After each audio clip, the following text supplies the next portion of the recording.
Hello, good morning students.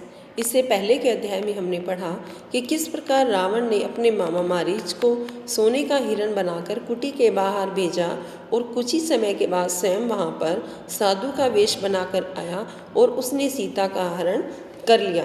तो आइए इस अध्याय में हम पढ़ते हैं सीता की खोज। राम के मन में कई प्रकार के प्रश्न थे, आशंकाएं थी। मारीच की माया भी उन्होंने देख ली थी। वह छल से उन्हें कुटी से दूर ले आया था। अब क्या होगा यही सोचते हुए वे कुटी की ओर भागे चले जा रहे थे। वापसी में एक पल भी विलंब नहीं करना चाहते थे। लक्ष्मण को वे कुटी पर सीता की रक्षा के लिए छोड़ आए थे। अच्छा हो कि लक्ष्मण वहीं हो, मारीच की मायावी आवाज उन तक न पहुंची हो। राम ने सोचा सीता अकेली रही तो राक्षस उन्हें मार डालेंगे और खा जाएंगे। तभी उन्होंने पगडंडी से लक्ष्मण को आते हुए देखा। वही हुआ जिसका राम को डर था। अनिष्ट की आशंका अर्थात कुछ बुरा होने की आशंका और भी बढ़ गई। पता नहीं सीता किस हाल में होंगी, राक्षसों ने उन्हें मार डाला होगा, उठा ले गए होंगे। अकेली सीता दुष्ट राक्षसों के सामने क्या कर पाई होंगी। कुटी छोड़कर आने पर वह लक्ष्मण से क्रुद्ध थे। उन्होंने क्रोध पर नियंत्रण रखा। लक्ष्मण का बायां हाथ जोर से पकड़ लिया। डर ने दोनों भाइयों को घेर लिया था। देवी सीता ने मुझे विवश कर दिया भ्राते, उनके कटु वचन मैं नहीं सहन कर सका, कटाक्ष और उलाहना नहीं सुन सका। मैं जानता था कि आप सकुशल होंगे। आपकी सुरक्षा को लेकर मेरे मन में कोई भी संदेह नहीं था। तब भी मुझे कुटिया छोड़कर आना पड़ा। लक्ष्मण ने कहा, यह तुमने अच्छा नहीं किया। तुम्हें मेरी आज्ञा का उल्लंघन नहीं करना चाहिए था। अब जल्दी चलो, मेरा मन चिंतित है। सीता न जाने किस हाल में होंगी, कैसी होंगी। मायावी राक्षसों का कोई ठिकाना नहीं। राम ने चलने की गति और भी बढ़ा दी। कुटिया भी दूर थी पर दिखाई पड़ने लगी थी। राम ने वहां से पुकारा, सीते तुम कहाँ हो? जैसे कि उन्हें पता चल गया हो कि सीता आश्रम में नहीं है।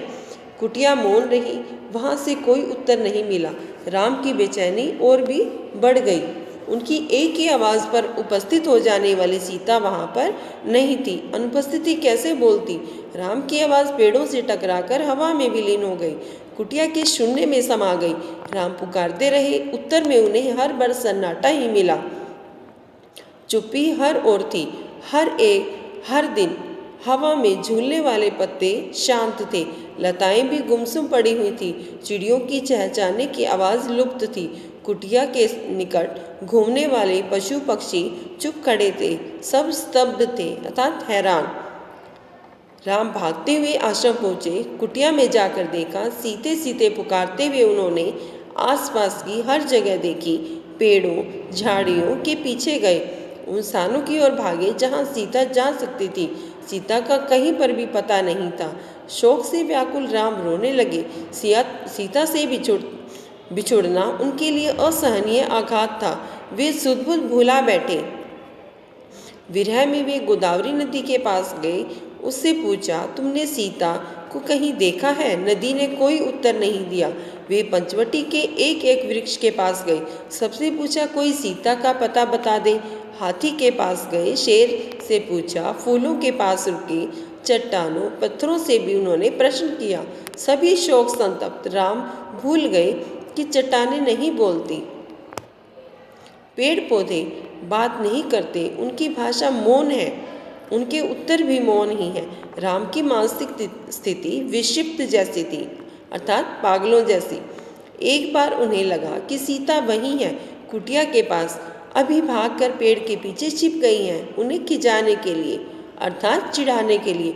मेरे साथ परिहास मत करो सीते। राम उस पेड़ की ओर दौड़ पड़े। वहां कोई नहीं था। वे निराश होकर पेड़ के नीचे बैठ गए।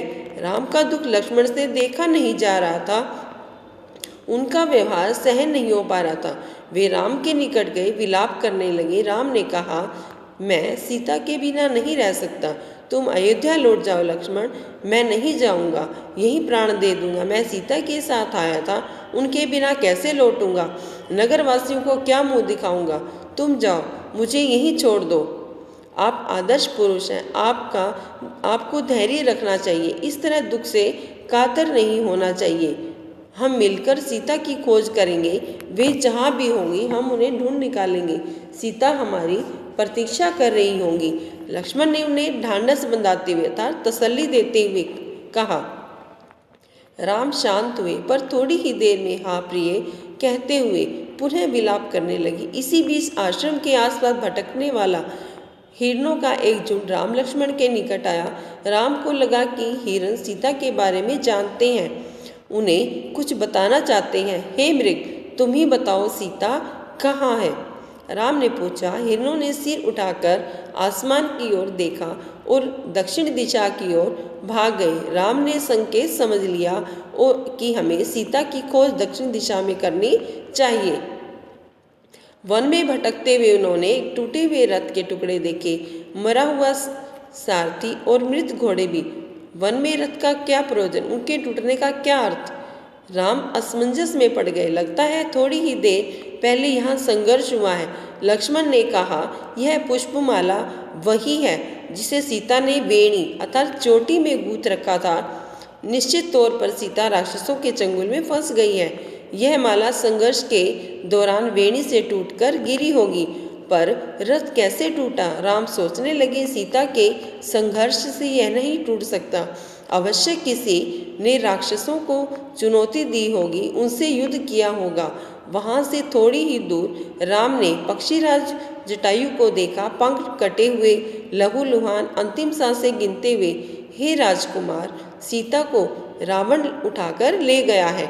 मेरे पंख उसी ने काटे हैं। सीता का विलाप सुनकर मैंने रावण को चुनौती दी थी, उसका रथ तोड़ दिया, सारथी और घोड़ों को भी मार डाला, स्वयं रावण को घायल कर दिया, पर मैं सीता को नहीं बचा सका। रावण ने उन्हें लेकर दक्षिण पश्चिम दिशा की ओर रावण उन्हें उठाकर दक्षिण पश्चिम दिशा की ओर ले गया है।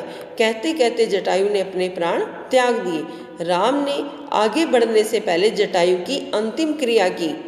वे सोचते रहे, पछताते रहे, यह कैसा विधान है। मैं तो कष्ट में हूँ ही, मेरी सहायता करने वालों को भी इतना कष्ट।